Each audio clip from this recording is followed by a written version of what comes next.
اب یہ ہے کہ تیاری کا اگلا مرحلہ نماز کے لیے یہ ہے کہ خدا کریم فرماتا ہے وَإِذَا قُمْتُمْ إِلَى الصَّلَاةِ فَاغْسِلُوا وُجُوهَكُمْ وَأَيْدِيَكُمْ إِلَى الْمَرَافِقِ وَامْسَحُوا بِرُؤُوسِكُمْ وَأَرْجُلَكُمْ إِلَى الْكَعْبَيْنِ۔ یہ جو عمل ہے یہ تیاری ہے، ابھی نماز میں داخل نہیں ہوئے، کوئی بھی عبادت اور نہیں ہے جس کے لیے پہلے تیاری چاہیے ہو، پہلے پاکیزگی چاہیے ہو سوائے اس نماز کے۔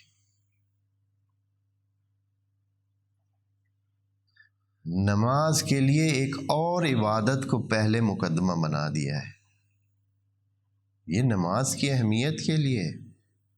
اور وہ بھی کیسا مقدمہ کہ آپ ایک دفعہ فریش ہو جاتے ہیں، ایک دفعہ تازہ ہو جاتے ہیں، منہ پہ پانی جب آپ پھیرتے ہیں، ہاتھوں پہ پانی پھیرتے ہیں اور پانی کو اپنے جسم سے قریب کرتے ہیں، پانی اور پھر تازہ پانی، اس میں یہ خاصیت ہے کہ انسان کو پچھلے غم و غصے، پچھلے مسائل، رولے جھگڑے، پتہ نہیں کیا کیا دنیا کے کتنی منفی طاقتیں جو انسان کے ساتھ لگی ہوئی ہوتی ہیں اور انسان کو ایسے جکڑی ہوئی ہوتی ہیں، ان سے نجات دیتا ہے۔ جیسے آپ بغیر اس کے بھی، ویسے بھی اگر آپ کبھی اپنے موجودہ اس سے بہتر ہونا چاہتے ہیں،